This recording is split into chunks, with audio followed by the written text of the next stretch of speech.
On screen, heroes looked flawless. Ordinary people discovering superpowers. A cheerleader who couldn't die, a nurse who could fly. 14 million viewers watching NBC's biggest drama hit in 5 years. Behind the scenes?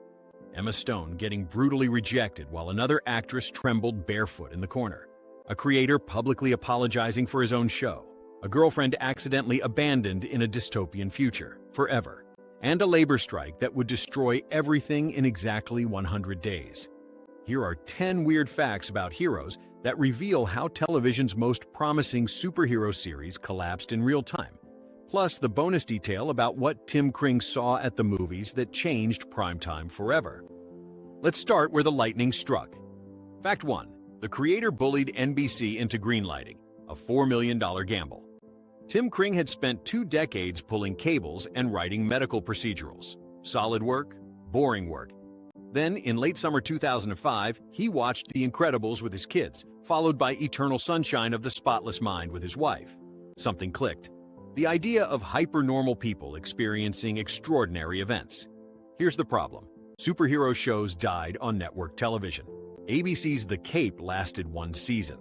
Birds of Prey managed 13 episodes. The conventional wisdom was absolute. Spandex doesn't work in primetime. Kring pitched it anyway. No costumes, no capes. Just ordinary people connected by destiny. NBC president Kevin Riley was desperate. Friends had ended, ER was bleeding viewers, must-see TV had crumbled. Kring had leverage from his 7-season procedural Crossing Jordan. "I was the right guy at the right time," Kring later admitted. "I just kind of bullied it through." $4 million for the pilot, immediately greenlit, because sometimes desperation creates opportunity. Fact 2. They killed an entire character. Because terrorism was too heavy for 8 p.m., the original 73-minute pilot featured a radioactive character called the Engineer connected to an Islamic terrorist cell. David Semmel directed it. The character tested well. The powers were visually stunning. NBC executives killed him entirely before the premiere. The reasoning? Terrorism was too heavy for the 8 p.m. family hour. They transferred his radioactive abilities to Ted Sprague instead, completely rewriting the character's backstory and motivations. The Engineer's entire subplot, meticulously filmed, fully edited, was scrapped. His scenes exist somewhere in NBC's archives, never aired, never released. That censorship decision cost weeks of production time and hundreds of thousands in reshoots. Fact 3. Emma Stone lost. Claire Bennett to another actress rated 11 out of 10. Casting directors Jason Lapadura and Natalie Hart saw hundreds of actresses for cheerleader Claire Bennett. Emma Stone auditioned. While sitting outside the room, she heard them tell another actress through the wall, "You are our pick. On a scale of 1 to 10, you're an 11. Stone lost the part. 2 weeks later, she booked Superbad instead. The role launched her into stardom. Golden Globes, Academy Awards, Spider-Man. The actress who beat her? 16-year-old Hayden Panettiere. Fresh off cheerleader roles in Remember the Titans and Bring It On, All or Nothing. At Panettiere's audition, she witnessed another actor on the floor with no shoes on, shaking in the corner, doing method preparation for a completely different role. She called it kind of a mess. Meanwhile, Milo Ventimiglia was filming Rocky Balboa when he auditioned. He was cast last, the hardest role to fill. The Petrelli brothers were originally written as twins, but Ventimiglia was 12 years younger than Adrian Pasdar. They rewrote the entire family dynamic to accommodate the age gap. Turns out, rejection redirects destiny better than any superpower. Fact 4. Zachary Quinto auditioned on the exact day Heroes premiered while in the depths of depression, September 25, 2006. The Heroes premiere aired at 9 p.m. to 14.3 million viewers. That same day, Zachary Quinto walked into his first audition for the show. He was 28 years old, broke, and questioning everything. "I was really in the depths of depression about my career," he later revealed. Acting jobs weren't coming. The rent was due. He'd been grinding for years with nothing to show for it. He auditioned on Tuesday, cast that same day, filming by Wednesday morning as Siler, chasing Claire through the high school. Within weeks, Quinto became the show's breakout villain, the terrifying serial killer who stole powers by cutting open skulls. Emmy voters noticed. Fans obsessed over him. That single audition launched him into Star Trek's Spock and a career-defining trajectory. The timing was impossibly perfect. Hours separated his lowest professional moment from his breakthrough. Fact 5. A 5-word tagline. Created by NBC's ad team, became a cultural phenomenon. NBC agency president Vince Manns had a problem. Episode 9, Homecoming, was airing in 5 weeks. He needed something punchy for the promos, something that would cut through the noise. He added 5 words. Save the cheerleader, save the world. The phrase exploded. Kids repeated it in school cafeterias. Family Guy parodied it. Ugly Betty parodied it. Late-night shows couldn't stop referencing it. The tagline became bigger than the show itself, a marketing case study that advertising executives still dissect today. Occasionally, you do something that cuts through and becomes bigger than just a promo campaign, Manzi told Variety. That 5-word phrase helped push Homecoming to 16.03 million viewers, the series' highest-rated episode ever. We're only halfway through these facts, and the behind-the-scenes chaos gets so much worse. If you're enjoying this deep dive into Heroes' hidden history, hit that like button and subscribe. There's way more coming. Fact 6. The writers' strike froze the show. Mid-sentence after exactly 11 episodes, November 5, 2007, Monday morning, Tim Kring walked onto the Heroes set at Sunset Gower Studios, knowing that in a few hours, everything would stop. The Writers Guild of America strike would begin at 12:01 a.m. Eastern. Contract negotiations over DVD residuals and streaming revenue had collapsed. Every scripted show in Hollywood shut down production. Heroes was planning 24 episodes across 3 interconnected volumes: Generations, Exodus, and Villains. They'd filmed exactly 11. Kring found himself picketing his own show. The planned Exodus volume, depicting a pandemic caused by the Shanti virus, was canceled entirely. Heroes, Origins, a 6-episode spin-off with Kevin Smith and Eli Roth attached to write and direct, canceled. The season finale, Powerless, required complete reshooting with an alternate ending to function as a season conclusion instead of a mid-season cliffhanger. The strike lasted 100 days.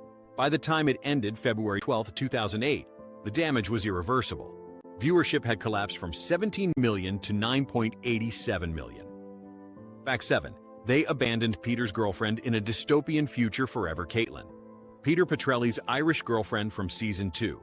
Sweet character, genuine chemistry. The writers accidentally stranded her in a dystopian future timeline. Then they just forgot about her. Never rescued, never mentioned again.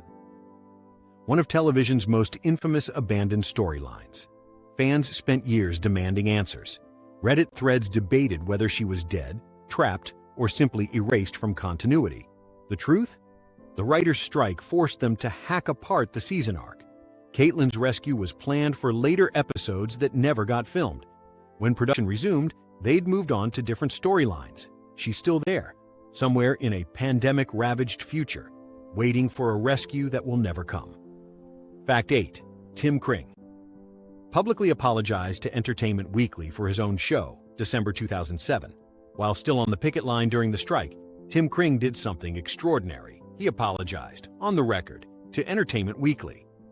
We assumed the audience wanted Season 1, a build-up of intrigue about these characters. They wanted adrenaline. We made a mistake. On the Japan storyline with Hero, it should have lasted 3 episodes. We didn't give the audience enough story to justify the time we allotted it.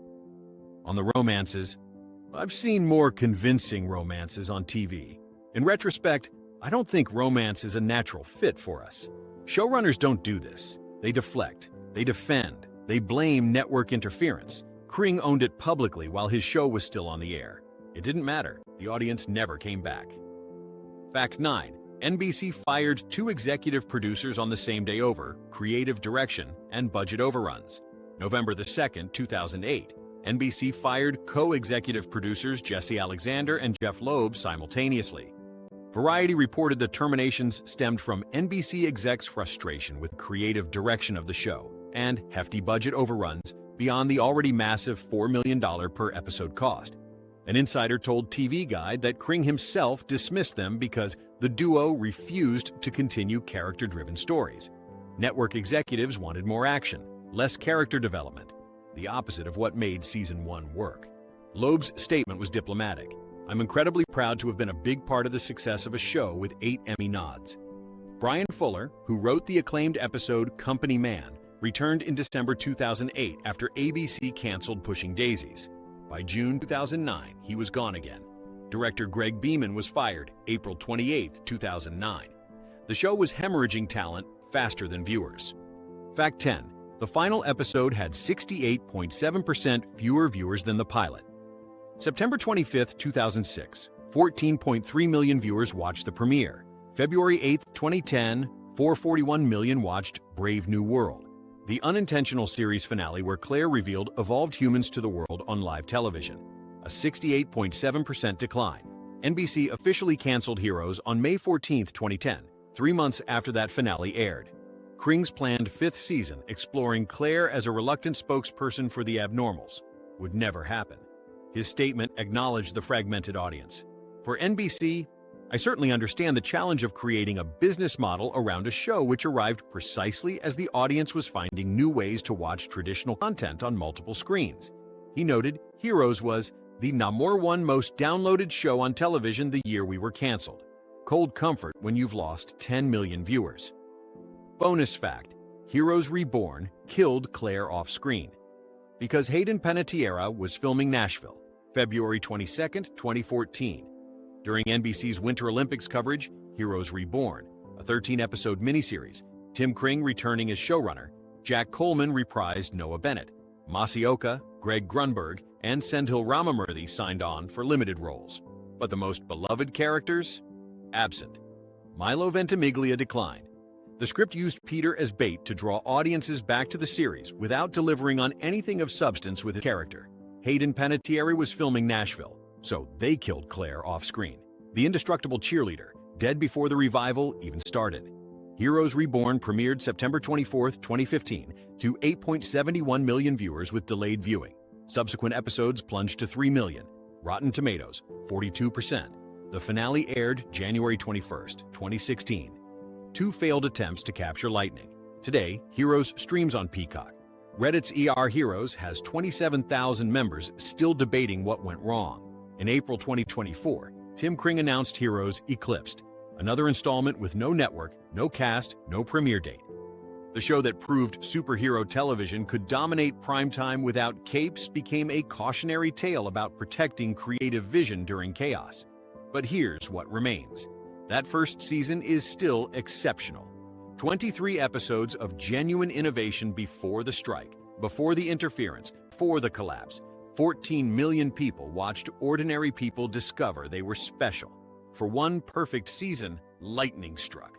Then we watched the show forget its own lesson about heroes.